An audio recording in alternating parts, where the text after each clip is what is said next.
uma luta realizada da forma como a universidade ela sempre encara esses desafios, através do diálogo, através da proposição, através do debate.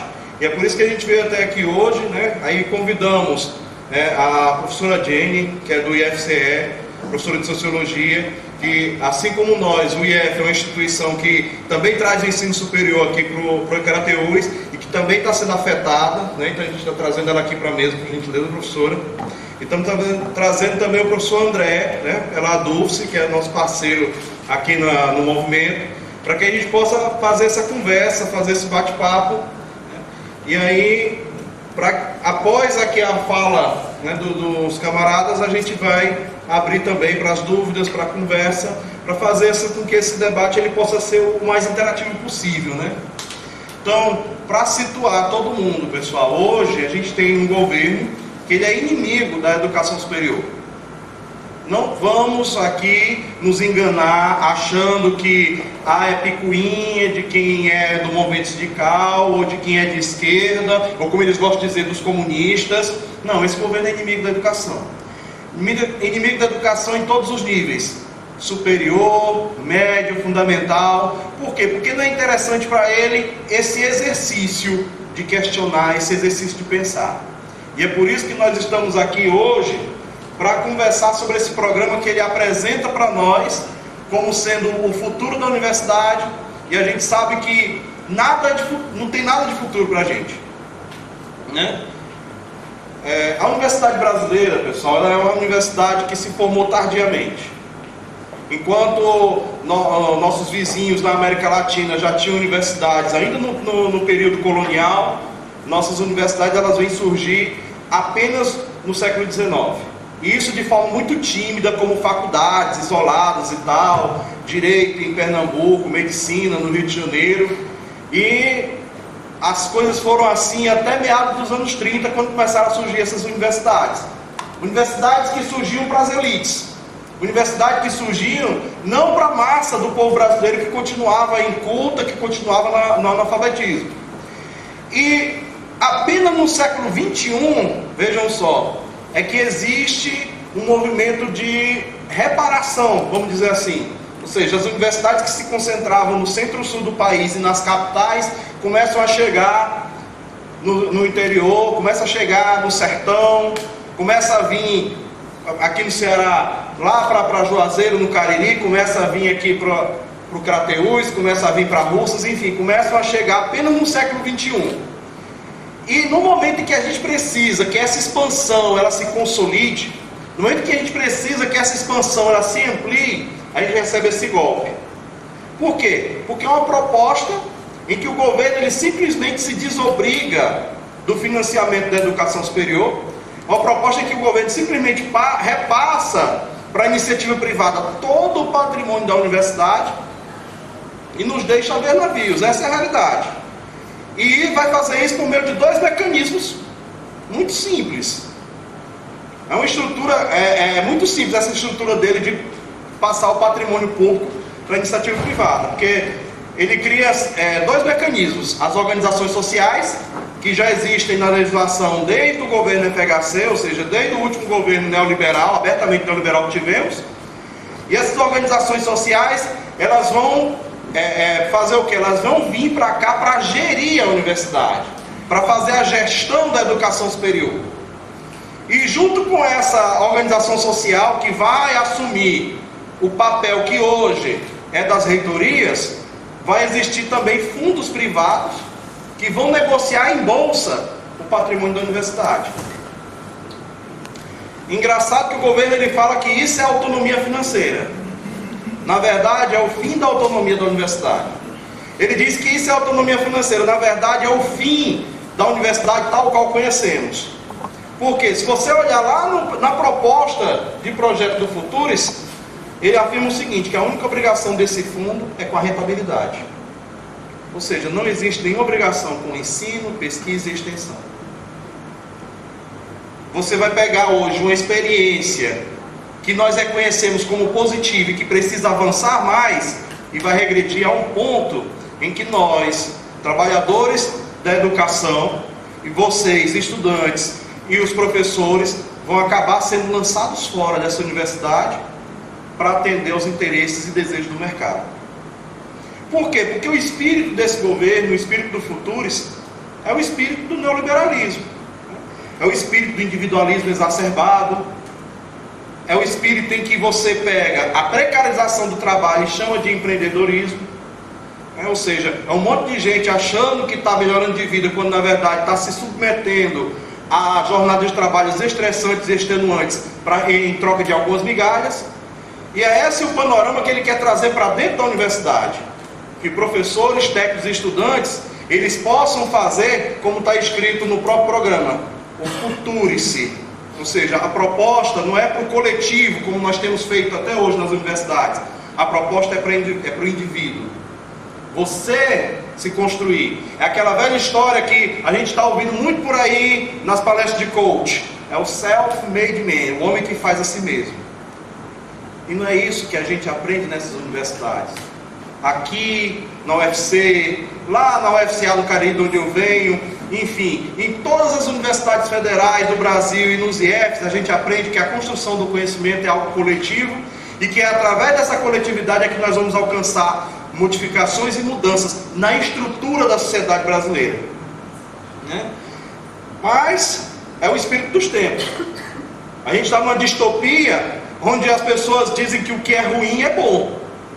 E a gente precisa agora sair, vamos dizer assim, dessa nova língua, né, que fica inventando, chama privatização de autonomia financeira, chama precarização de empreendedorismo. A gente tem que encerrar isso e dar os nomes corretos aos bois. E dizer, o que é o futuro? Esse futuro é privatizar a universidade.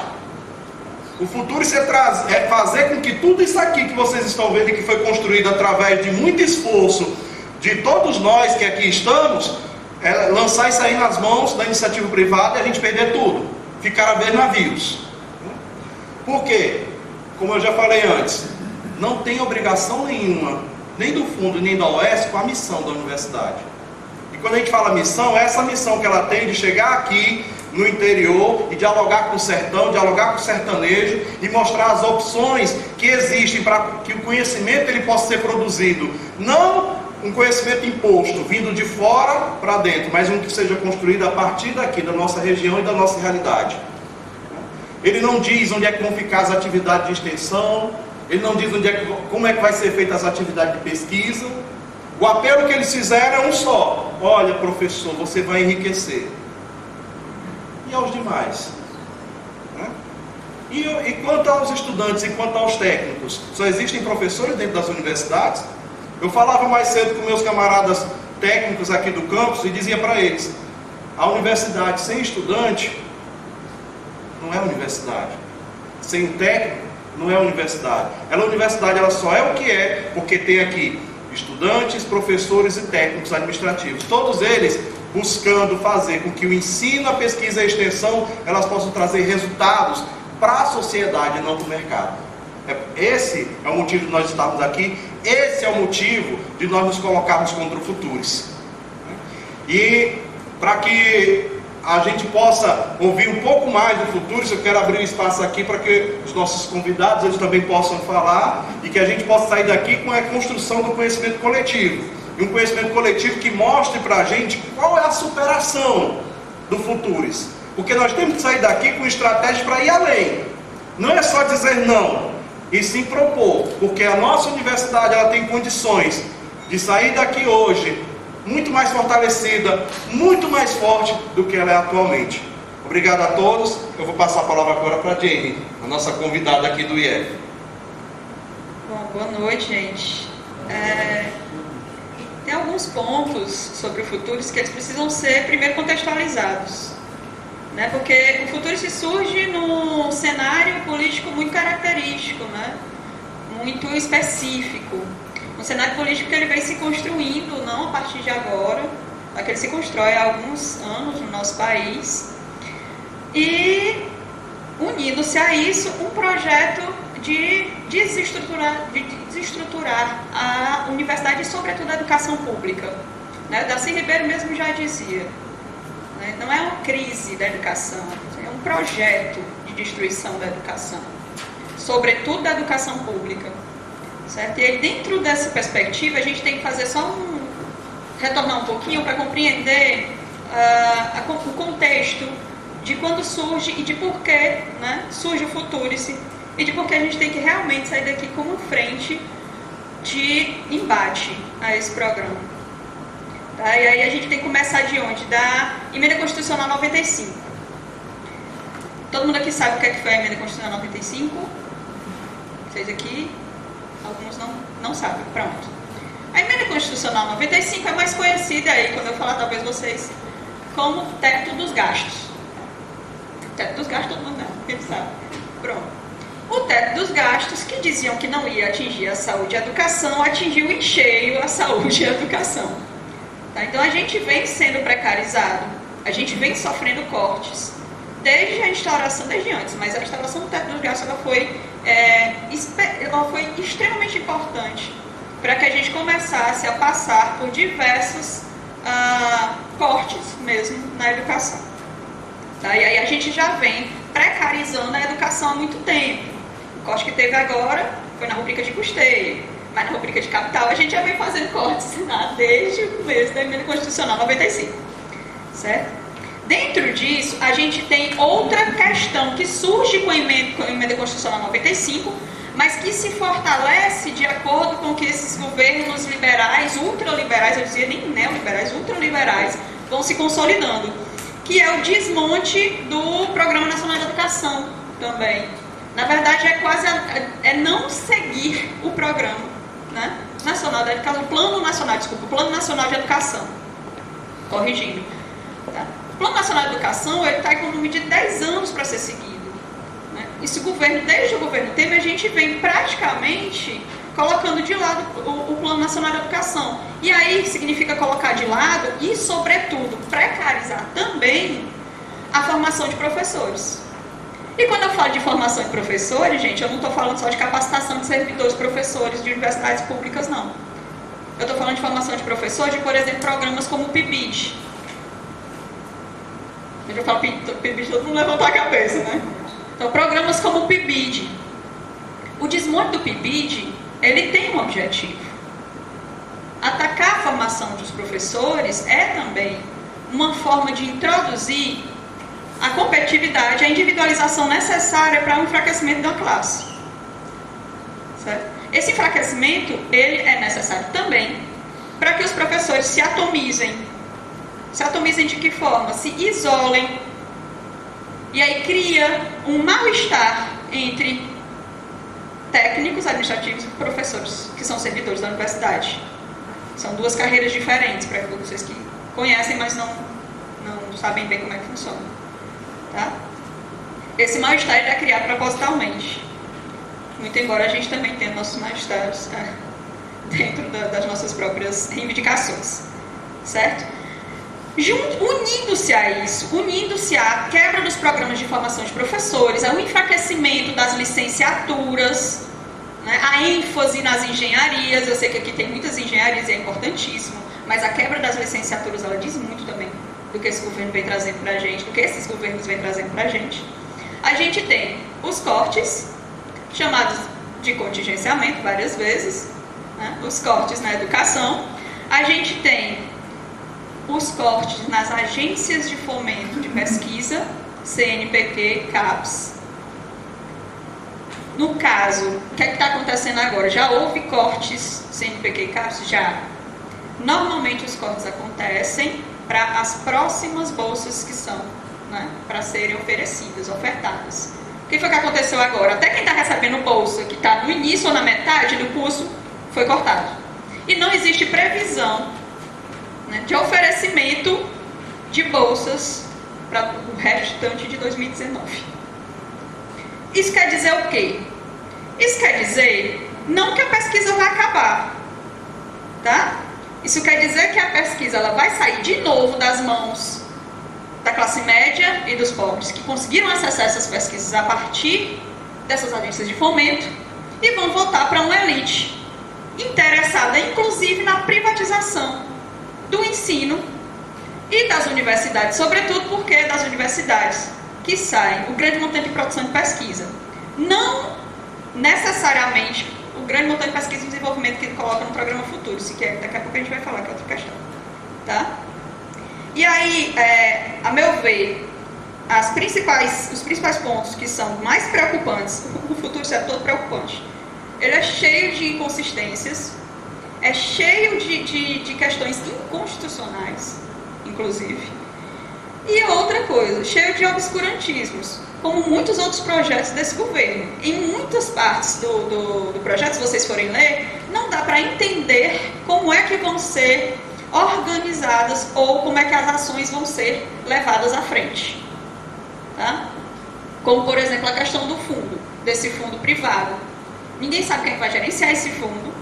Ninguém sabe. Eles dizem que os fundos vão vir da cobrança de mensalidade das pós-graduações, né, das pós-graduações, de alguns cursos ofertados, graduações, dentre outras questões, e às vezes, inclusive, de doação de ex-alunos também. Tá? Então, veja só, mas também não dizem como é que esse fundo vai ser articulado aí, como é que ele vai se organizar. Para quem que vai, como é que vai ser dividido, quem é que vai fazer a gerência desse fundo, né, quem é que vai, enfim, não dizem nada. E aí, dentro dessa questão, a gente tem dentro do Futuro essa mudança de 17 leis, são 17 leis, num projeto de 18 páginas. A mudança de 17 leis num projeto de 18 páginas é discrepante. Uma das coisas que muda, que é mais preocupante, a LDB, a Lei de Diretrizes e Bases da Educação. Lá na LDB diz que a validação de diplomas internacionais dos professores precisa ser feita pelas universidades públicas. No Futuro, se não. No Futuro se diz que elas poderão ser feitas pelas universidades privadas. E aí isso tem um problema sério. Existem regras rígidas nas universidades públicas para a revalidação, né, ou a validação desses diplomas. Também não fica claro, de forma alguma, no projeto, quais serão as formas e as regras que terão, por exemplo, para revalidação ou para validação nas universidades privadas, nas faculdades privadas, desculpa. Tá? E aí a outra coisa, que é tão discrepante quanto o notório saber. Professores poderão ser contratados sem a necessidade de um diploma, desde que comprovem notório saber. Notório saber é mais ou menos você comprovar que você tem experiência, por exemplo, em área X, e, portanto, você pode ensinar, né, dar aulas daquela área X que você tem notório saber. E aí, dentro do Futuro, se também tem a possibilidade das organizações sociais, que são as que serão responsáveis, né, na parceria público-privada, da contratação de professores. O que causaria, por exemplo, mais uma disparidade aí entre os professores. Os professores que estão, né, que são servidores públicos, ou seja, estão no sistema, né, no sistema público que a gente tem, e os professores que serão regidos por CLT. A gente vai ter diferença salarial, e isso é inconstitucional, no caso das universidades públicas, a gente não pode ter essa divergência. A gente vai ter divergência salarial, muito provavelmente, e tem outra coisa. Professores também poderão ser cedidos, professores poderão ganhar em cima de patentes. Isso quer dizer o quê? Nós temos uma carreirinha chamada, é legal que você tenha falado sobre a questão dos professores, uma carreira chamada professor efetivo DE, que é o quê? Dedicação exclusiva. O que é um professor de dedicação exclusiva? Ele é um professor que ele só pode se dedicar àquela instituição para cumprir a carga horária de 40 horas, normalmente que é ensino, extensão e pesquisa. Certo? Com a possibilidade de que possam ser cedidos não só professores, mas também servidores para outras instituições, inclusive para a UES, a gente quebra a carreira do professor de dedicação exclusiva, e ao mesmo tempo a gente também não garante os direitos necessários aos servidores, de que eles vão conseguir cumprir a sua carga horária, ou conseguir cumprir a sua carga horária, quando eu falo cumprir, não é porque eles vão trabalhar mal ou bem, não. É de conseguir minimamente não ser tão precarizado em sua carga horária, né? Ter um acúmulo de carga horária, na verdade. Então, veja só, são vários problemas dentre outros, que é, por exemplo, esse da possibilidade de ganhos, que é essa questão dos professores. Assim, os professores vão perder com isso, muito provavelmente muitos vão ganhar com isso. Mas esses que vão ganhar também tem outra questão. São de áreas específicas. Por quê? Qual é outra coisa que vem lá no Futurice? Que as universidades que vão receber mais fomento, ou seja, mais financiamento, o financiamento vai estar sujeito à produção de pesquisa e desenvolvimento das universidades. Hoje em dia, a gente tem o nosso orçamento de acordo com as matrículas, não é isso? A gente tem um montante de matrícula e a gente tem um orçamento dedicado à instituição de acordo com as matrículas, tá? E aí, não será mais dessa forma. Para fechar, só algumas coisas. Tem muito mais coisas, gente. Se vocês conseguirem ler em 18 páginas, vocês não vão achar um monte de coisa, porque não tem explicando como é que vai ser, e vão achar mais um monte de coisa que vocês vão ficar chocados. Bem, então, vamos lá. Pronto. E aí, dentro dessa possibilidade, os professores eles podem ganhar tanto, a gente está falando da dedicação exclusiva, eles podem, por exemplo, eu não posso ensinar em outra instituição, por exemplo, numa faculdade particular, e ganhar além do que eu ganho no IFCE, certo? Você entendendo, né? Falando que a gente já entende mais dessa parte. A gente não pode ganhar mais do que a gente ganha, a gente não pode trabalhar para além da nossa carga horária, que é a dedicação exclusiva. A gente vai poder fazer isso. Isso é bom para algumas pessoas? É. É bom para os estudantes, para os discentes, para os técnicos administrativos? Não.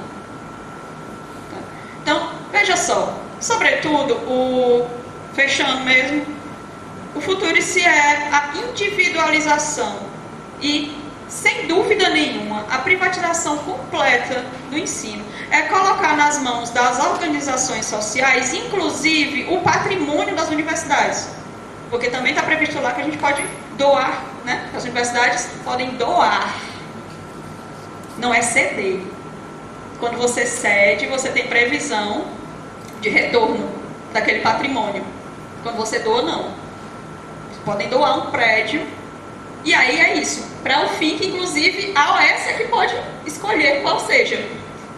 A organização social pode escolher qual seja, esse dinheiro não vai voltar para a gente. Tá?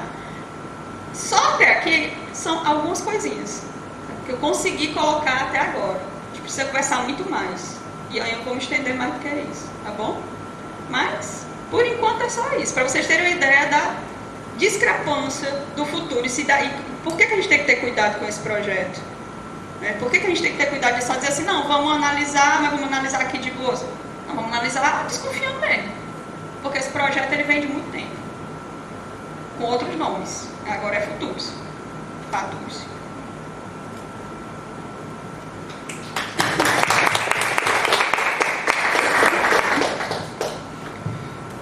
Boa noite, pessoal. Quero agradecer o convite do Wagner e da diretoria do Sintufs.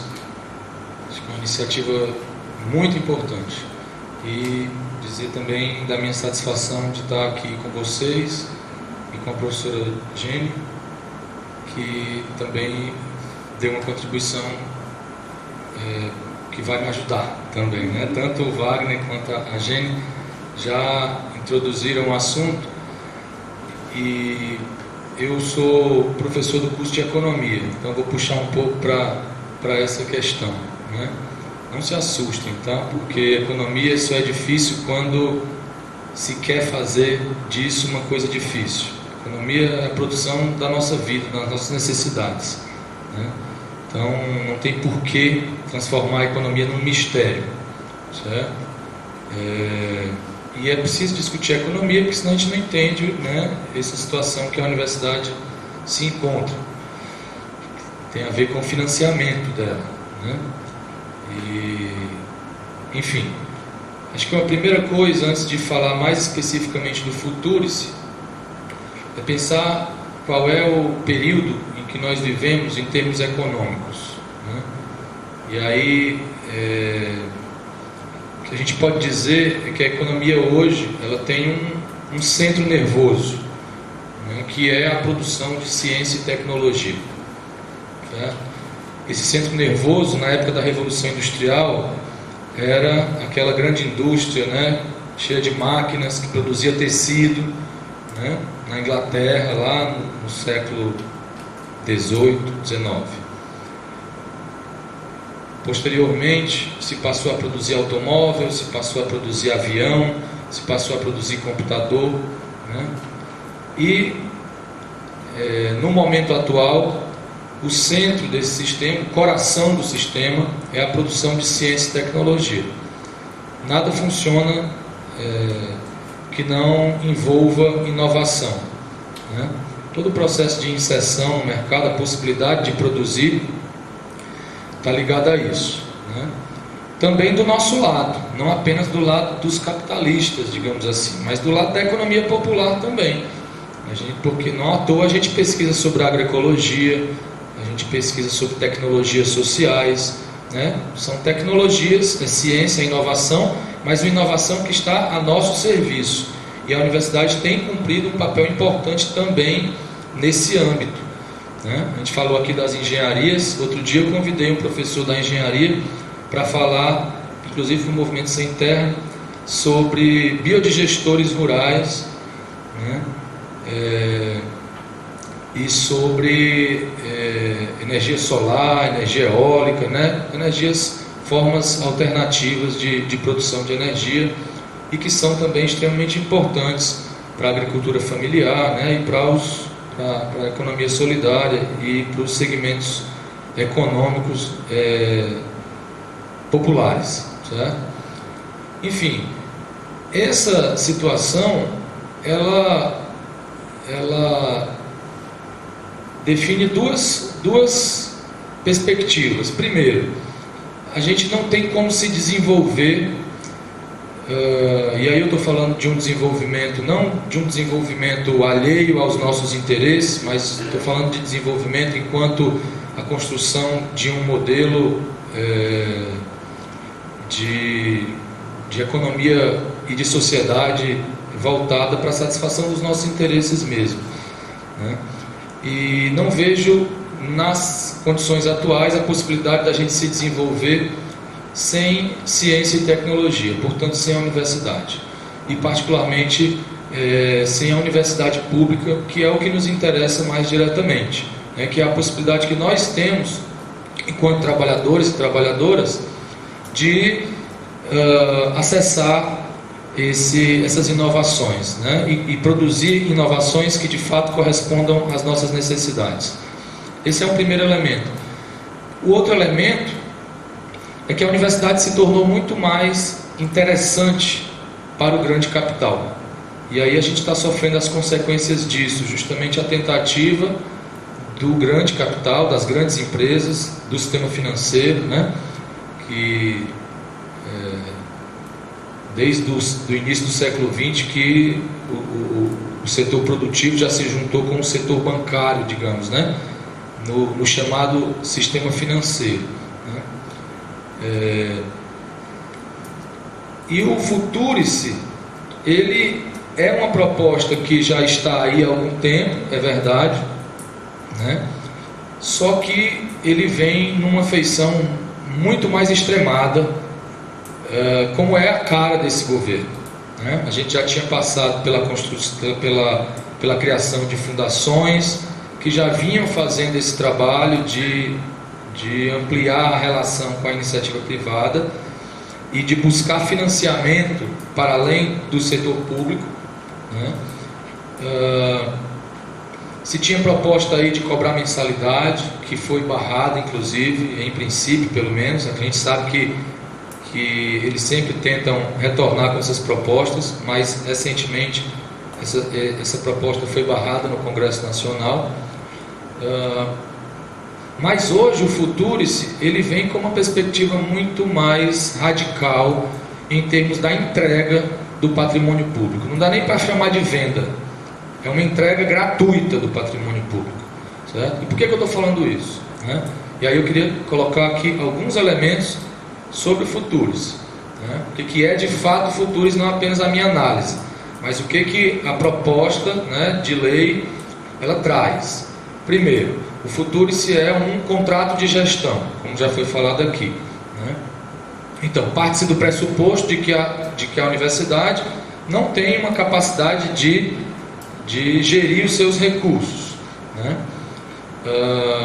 Mas aí ele vai mais além, ele diz, não é apenas a questão da gestão, é a possibilidade de ir em busca de recursos privados para a universidade.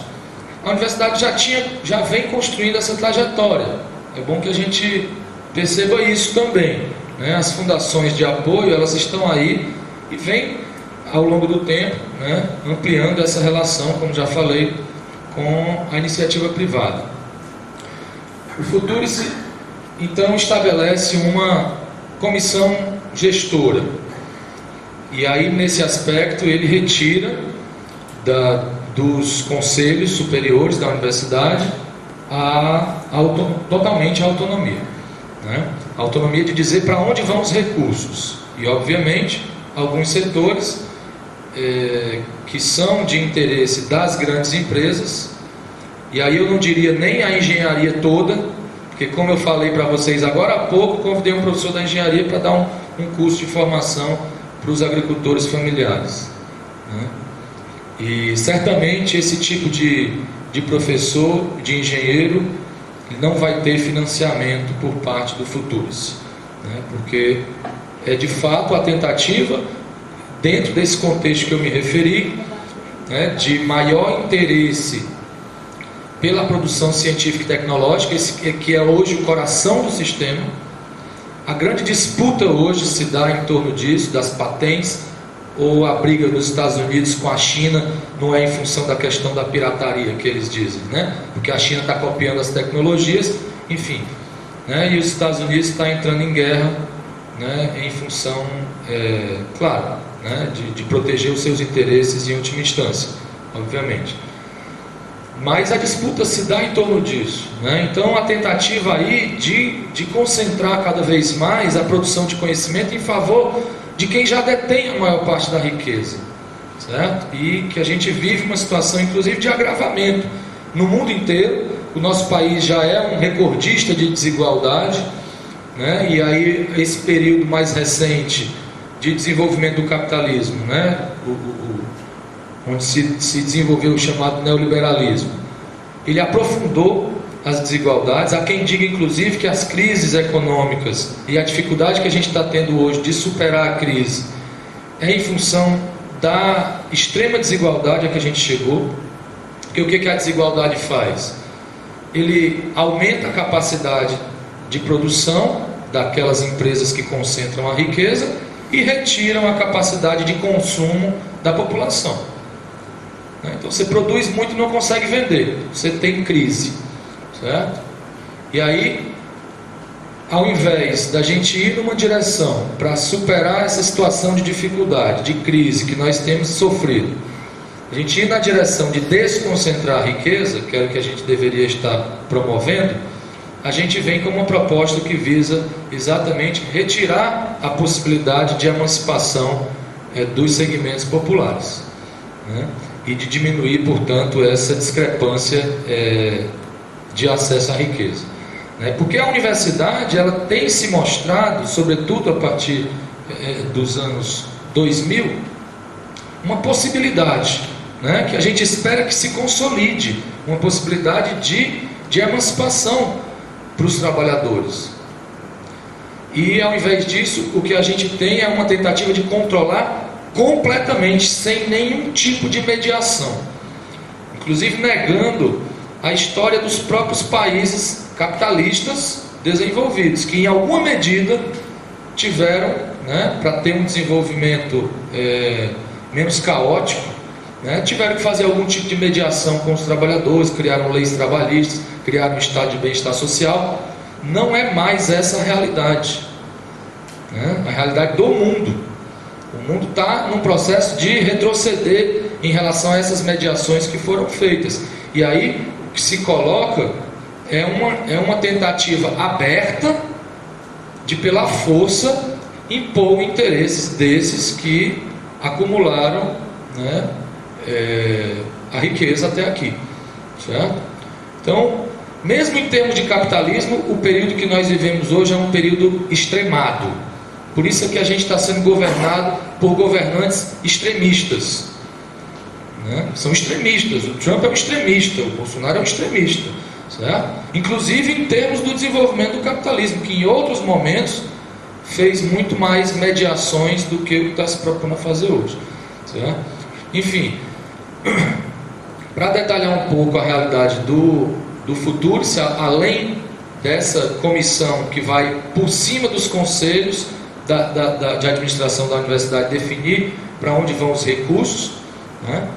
É de se perguntar de onde vão vir os recursos, né? E aí, portanto, a criação desse fundo, né? Onde as universidades, em princípio, transferem o patrimônio, e até onde eu me lembro, essa transferência para o MEC não é voluntária, desde que haja uma adesão ao Futurice automática, essa transferência do patrimônio da universidade para o MEC, e aí sim o MEC tem a possibilidade de pegar esse patrimônio e integralizar num fundo de investimento.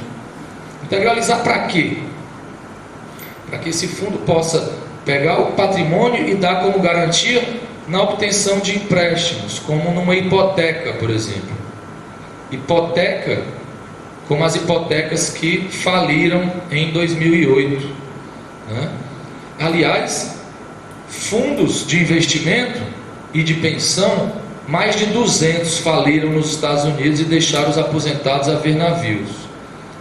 Então, numa terra de gigantes como é o sistema financeiro, você achar que você vai criar um fundo e automaticamente a iniciativa privada vai investir nesse fundo, isso não existe em nenhum país do mundo. Quem mais contribui no mundo inteiro, em todos os países do mundo, para a ciência e tecnologia é o setor público. E nos Estados Unidos é algo em torno de 10 vezes o que o setor público contribui para a ciência e tecnologia em relação ao que a iniciativa privada contribui. Então é uma ilusão achar que a gente vai criar um fundo agora e a iniciativa privada vai começar a botar dinheiro aqui, certo? Então, ou seja, o setor público vai continuar financiando a maior parte dos recursos e não vai definir para onde os recursos vão. Simples assim. Quem vai definir é a comissão gestora, que segundo o Futurice vai ser criada junto com a OS, né? Junto com a OS, sem licitação. Não prevê nem licitação para a criação da DSOS, certo? Então, é a situação que nós estamos, né? Se esse fundo porventura tiver prejuízo e quebrar, um banco vai chegar aqui e vai dizer: agora esse patrimônio é nosso, tá? Esse patrimônio é nosso. Isso não é distante, pessoal. Isso não é algo distante, certo? Esse tipo de coisa ocorreu em 2008. Empresas como a Sadia, que estavam com vários investimentos em hipotecas nos Estados Unidos, os tais dos títulos subprime, né? A Sadia era 3 vezes maior que a Perdigão. 3 vezes, ia comprar a Perdigão antes da crise. Depois da crise ela ficou 3 vezes menor que a Perdigão e foi comprada pela Perdigão. Eu estou falando de grandes empresas com investimento no sistema financeiro, certo? Sistema financeiro não é lugar para amador.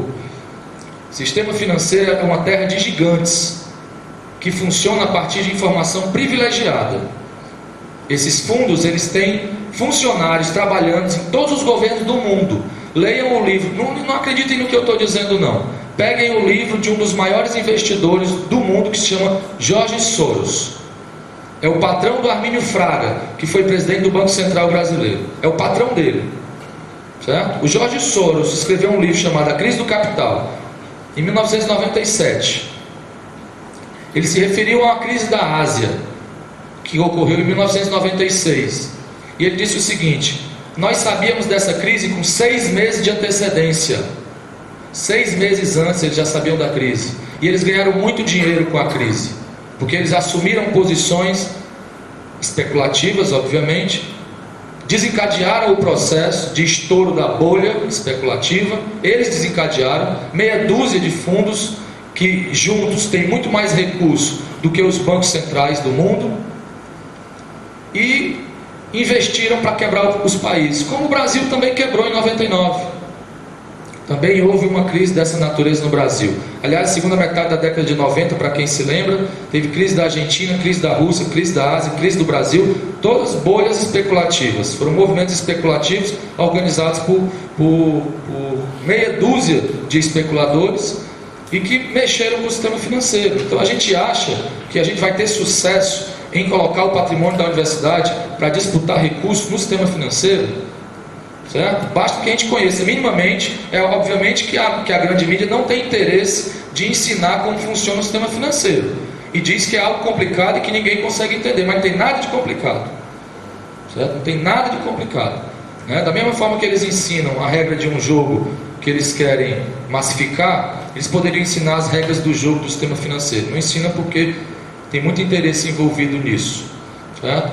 Enfim, pessoal, acho que a gente está passando nesse momento por um ataque mais extremado do que nunca, certo? E estou disposto a encontrar defensores do Futuris para dialogar, certo? Para dialogar, para ver se esse... Tem gente que diz, não, o Futuris do jeito que está, eu digo, eu não sei o que pode vir desse governo que possa beneficiar as universidades públicas, porque ele já se colocou como inimigo das universidades públicas, abertamente, né? A ação desse governo em relação às universidades públicas é impor o interventor com 5% de votos, como está fazendo agora na nossa universidade, certo? Obviamente que esse interventor não vem aqui para favorecer a universidade pública, né? Ele vem com certeza levar adiante, ou tentar levar adiante, obviamente nós não vamos deixar, certo?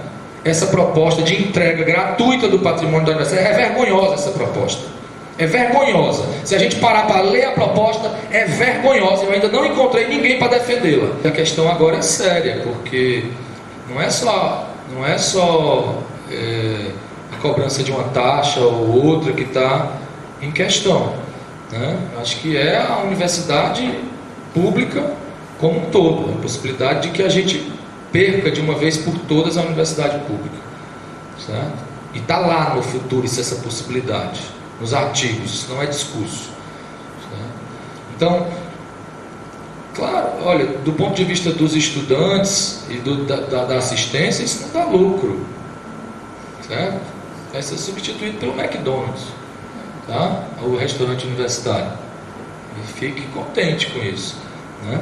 É que nem um aeroporto, vai lá no aeroporto e paga R$6 por uma água mineral, certo? É assim que a iniciativa privada gerencia, né? Vai lá no aeroporto, você vai ver que é o que vai ser da universidade, né? Então, não tem. Agora, eu acho que o diálogo que a gente tem que fazer não é somente como isso afeta um setor ou outro, porque o que está colocado em jogo aqui é o futuro da nossa sociedade. Não tem futuro sem universidade. Para o mundo hoje não existe futuro sem universidade, e particularmente sem universidade pública, porque se quem financia a pesquisa no mundo é o setor público, né? Quem financiou a internet foi o governo dos Estados Unidos. Quem financiou o GPS não foi o governo dos Estados Unidos? Quem que financia nanotecnologia? Quem que financia a economia verde? São os governos que financiam. Todos os grandes investimentos em tecnologia no mundo têm a mão do setor público majoritariamente. Quem quiser uma referência teórica para isso, lê o livro da Mariana Mazzucato, chamado Estado Empreendedor. Ela dá dados, né? E particularmente em relação aos Estados Unidos, porque os Estados Unidos tem faculdade privada. A maior parte dos recursos são públicos. As grandes, eu já falei aqui, as maiores invenções recentes, internet, GPS, são as maiores invenções recentes. Todas foram financiadas pelo setor público. A iniciativa privada bota a mão quando uma descoberta científica já está a ponto de virar mercadoria, na última fase da cadeia produtiva da ciência e tecnologia, última fase. E olhe lá, assistindo a um debate esses dias da Miriam Leitão com a representante da Confederação Nacional da Indústria, da área de inovação, a representante. A Miriam Leitão pergunta para ela, mas o que a iniciativa privada vai fazer sem o governo? Porque o representante do governo estava do lado dizendo que não tinha dinheiro para nada. O que ela vai fazer sem o governo? Ela disse, Miriam, em nenhum lugar do mundo a iniciativa privada investe em ciência e tecnologia sem o governo. Em nenhum lugar do mundo. Quem diz isso é a mulher lá, a responsável pela inovação da Confederação Nacional da Indústria. Não sou eu que estou dizendo isso. Certo? Então o que está comprometido é a possibilidade do nosso país produzir ciência e tecnologia. Se nós entregarmos isso aqui para a iniciativa privada, não vai ser produzido. Não vai ser produzido. Né? E é a possibilidade do nosso desenvolvimento que está em jogo. Então é daí, não é um interesse específico de cada categoria, é a sociedade como um todo, né, que está colocado em xeque nesse momento. Tá? Em relação às OS, já que não bate-papo, deixa eu Foi só não? fazer uma acrescento aí. Não, porque está gravando. Com relação às OS, também tem outra possibilidade, eu acho que você pode nos ajudar, que elas podem assumir o currículo, né? Eu acho que isso é muito mais grave do que qualquer outro patrimônio. Então a OS passa a ter o direito de gerenciar o currículo que nós vamos ministrar em sala de aula. Podia nos ajudar com isso? Tem mais coisa. Na verdade, são organizações que são criadas, né, para cumprir uma função nesse processo de que quase uma forma de terceirizar um serviço que tradicionalmente é público, né, e você terceiriza isso para a iniciativa privada, né, porque é uma organização de direito privado, certo? Por mais que seja pública, como no caso da EBSER, né? Pública de direito privado, certo? Então a legislação que regula é uma regulação que não exige, né, as mesmas garantias e a mesma transparência que a utilização de recurso público, certo? Mas flexibiliza, esse é o discurso que flexibiliza, certo? Eu acho que já é chegada a hora da gente fazer uma discussão mais apurada sobre a relação que a universidade vai ter com a iniciativa privada. Isso eu acho, né? Isso eu acho. Porque se a gente não faz esse debate, aí a gente abre espaço para qualquer proposta dessas, né? E eu acho que a coisa está avançando e nós estamos perdendo espaço nesse processo, avançando na questão das fundações, o lugar. Essas coisas, elas já foram viabilizadas, essa relação com a iniciativa privada, a possibilidade da universidade ir buscar recurso fora, certo? Então, não é essa a justificativa, inclusive, de criar o Futuris, dizer que vai servir para buscar dinheiro na iniciativa privada. Já existem mecanismos na universidade para buscar dinheiro na iniciativa privada. No máximo, aprimorar esses mecanismos, certo? E, inclusive, definir que tipo de relação é que nós queremos estabelecer com a iniciativa privada. Existem iniciativas privadas e iniciativas privadas. Existe iniciativa privada que trabalha com trabalho escravo, certo? E existe iniciativa privada que tem, pelo menos, uma responsabilidade social, ambiental, né? Eu acho que faz diferença, na minha opinião, certo? A gente ainda não se deteve, ficou numa posição muito de resistir a essa aproximação da universidade com o setor privado, certo? E a gente está perdendo espaço nesse campo. Eu acho que valeria muito mais a pena uma posição coesa por parte da universidade, até que ponto que vai essa relação e como os interesses da universidade vão ser garantidos, porque o que a gente tem costume de ver é a universidade ser sugada pela iniciativa privada, certo? E a Mariana Mazzucato, que eu me referi a vocês, aqui para vocês, ela tem um conceito, inclusive, nesse aspecto, né? Que ela diz que pode haver uma relação simbiótica entre poder público e iniciativa privada, certo? Onde ambos se fortalecem, né? Ou uma relação parasitária. A relação que existe hoje da iniciativa privada em relação ao setor público é uma relação parasitária, certo? De quebrar o setor público. Então não tem setor público que aguente desse jeito, porque só bate no setor público, é ineficiente, mas qualquer oportunidade que tem de sugar o setor público, suga ao máximo, ao extremo. Então não tem setor público que se sustente dessa maneira, não tem país que se sustente dessa maneira, certo? Eu acho que a gente precisa pensar de uma maneira mais madura em que tipo de relação, porque me parece que hoje é inevitável que a gente se desenvolva nessa direção, certo? Bom, vou passar para a professora, que eu acho que ela tem mais a dizer aí.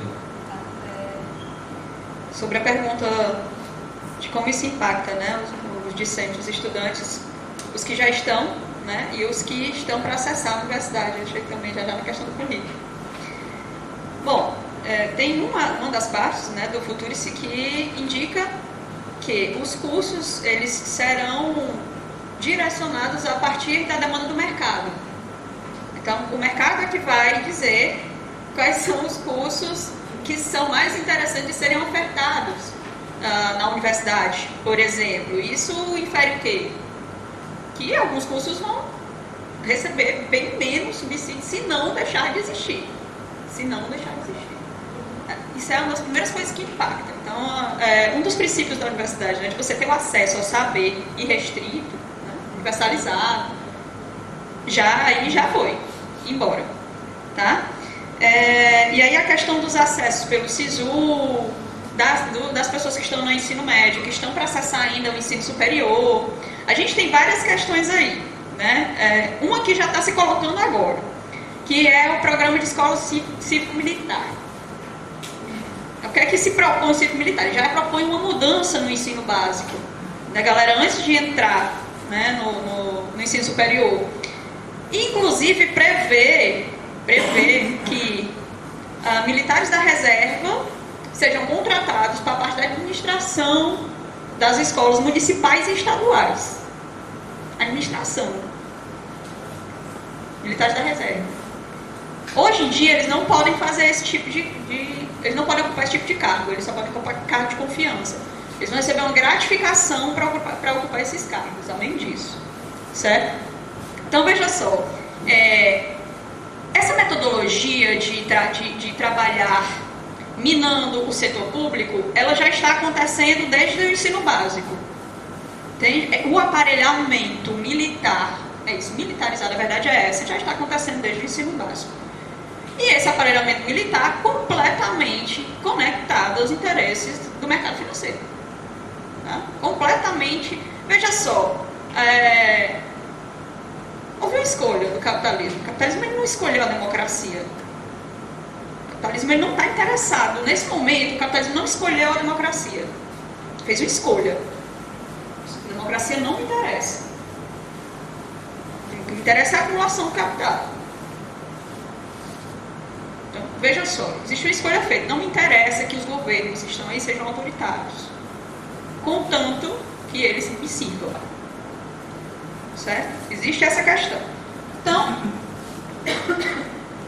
programas de acesso, de universalização do acesso, vão ser, lógico, cada vez menos incentivados. Até não precisarem mais existir. E aí não precisarem porque foi criada a não necessidade. Assim como o capitalismo cria a necessidade, cria também. Porque a gente precisa, o que a gente não precisa. Né? E é lógico que a gente precisa. E aí tudo isso, gente, é um projeto também, eu estava conversando com meus alunos hoje, também do fomento da miséria e da criação da pobreza, porque é importante que esse sistema crie essas ferramentas, porque é mais difícil reagir quando a sua questão material lhe diz que o que você precisa se preocupar é se amanhã você vai ter que comer. Você vai ter o que comer. Tem como pensar em outra coisa.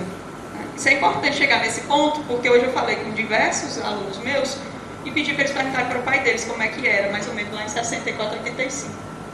E a maioria disse assim, professora, eles não tinham nem muito tempo para prestar atenção, porque eles morriam de fome. Então a preocupação deles era saber o que tinha para comer no outro dia.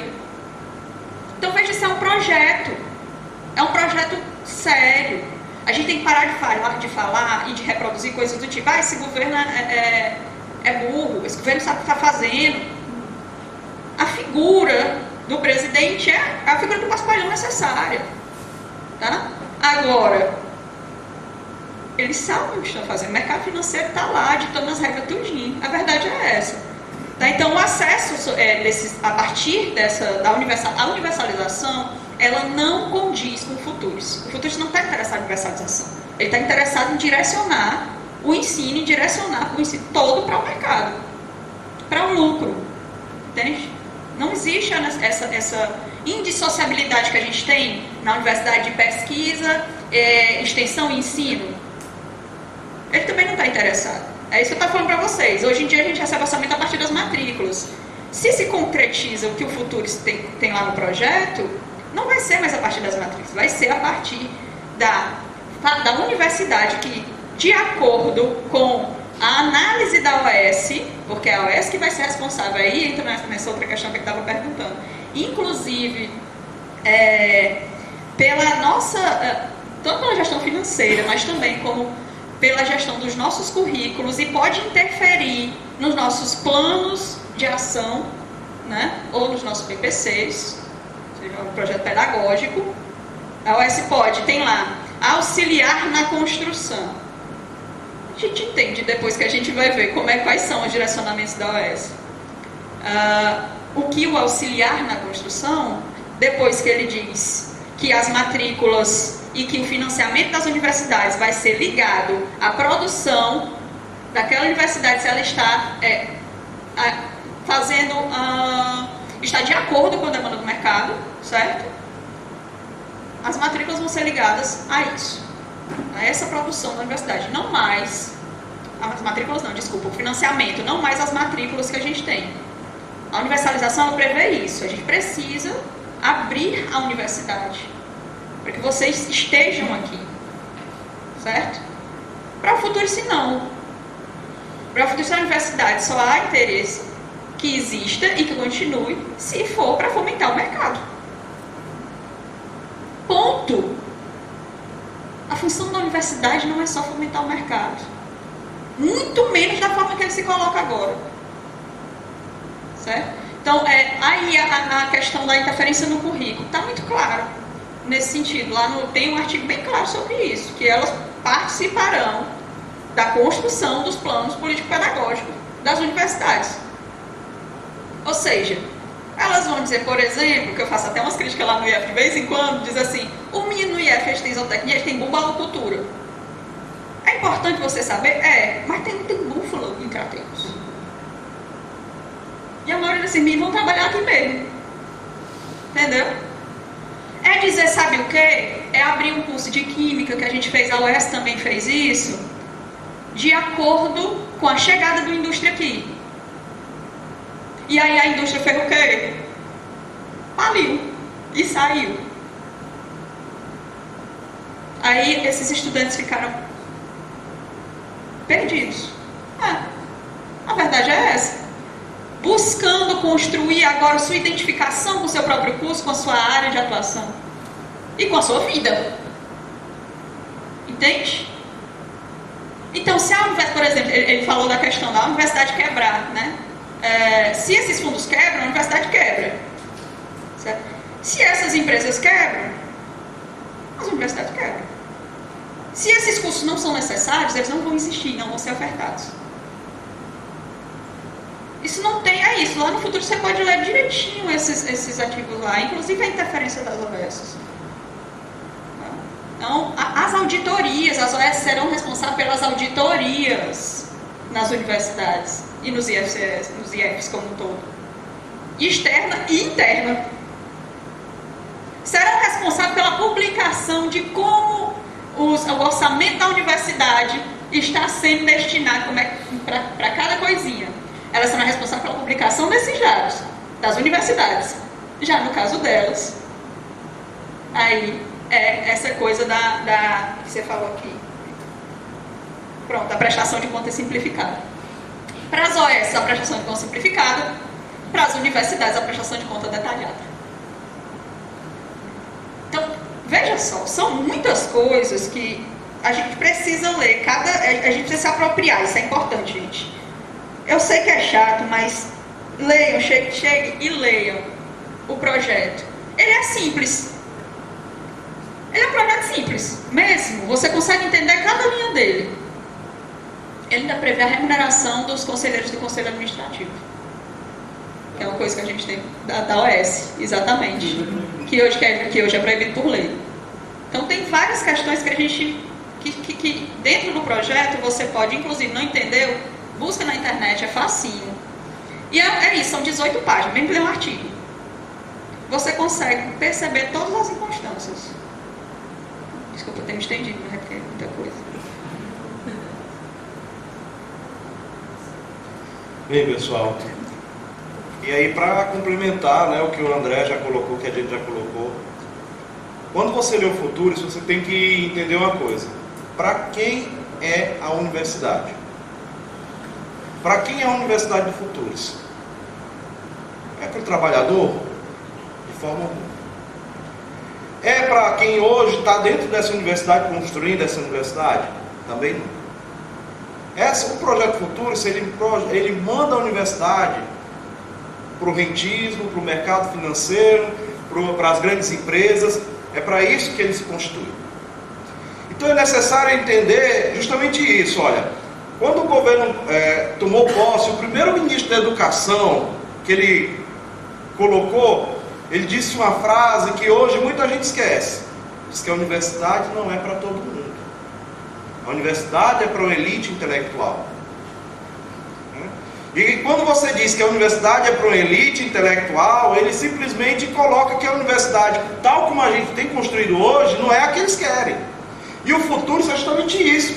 Olha, ele foi demitido porque não tinha um projeto. Agora eles estão apresentando um.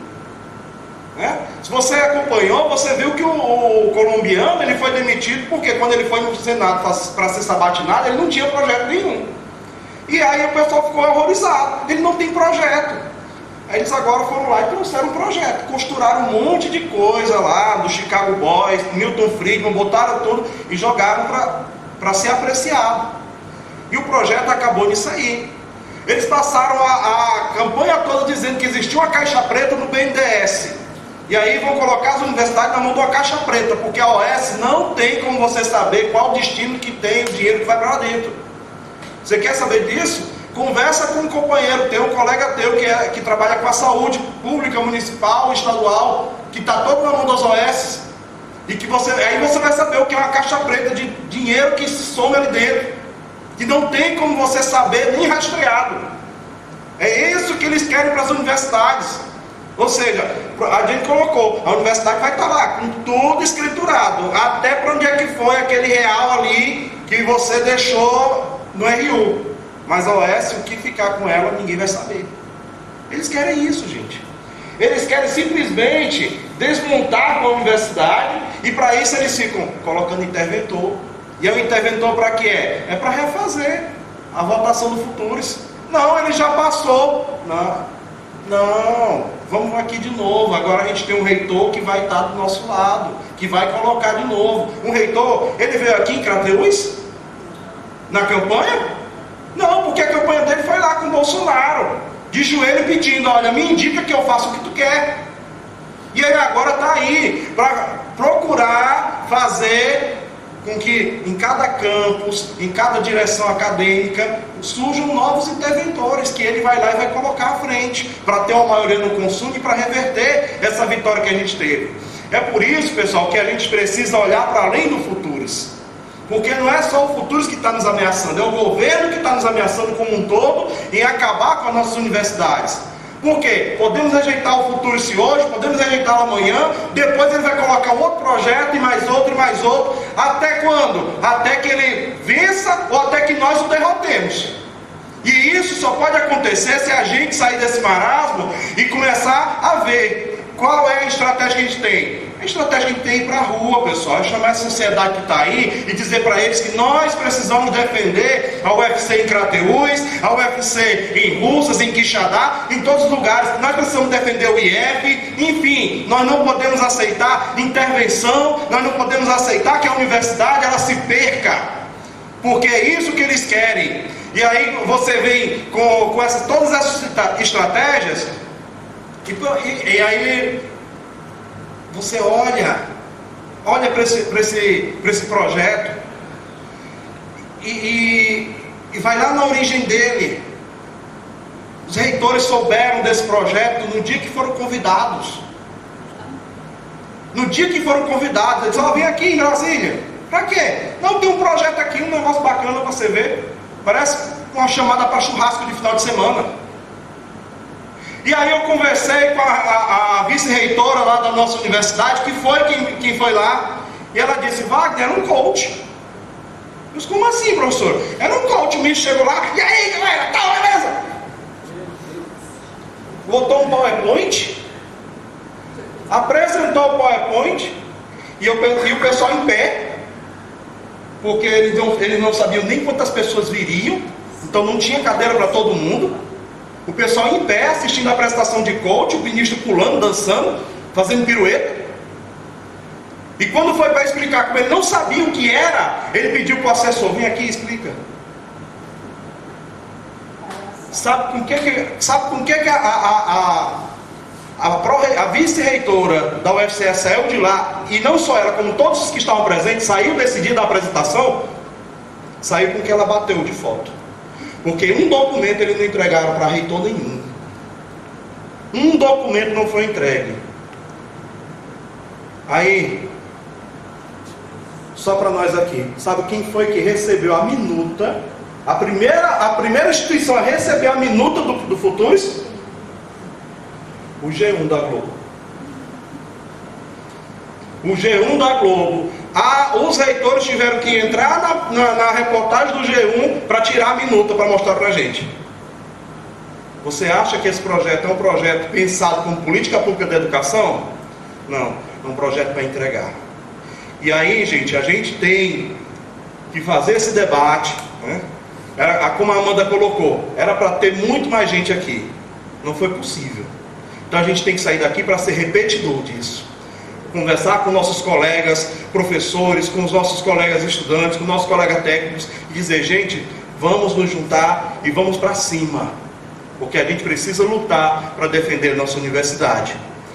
Então, pessoal, eu quero agradecer a presença de todos aqui, né, de cada guerreiro da educação que veio até aqui nessa noite, e dizer que, no que depender de nós, diretoria colegiada do Sintufs, a gente vai estar junto nessa luta até o final. Contra o interventor, contra o governo, enfim, contra todos aqueles que quiserem destruir as nossas universidades. Muito obrigado, gente.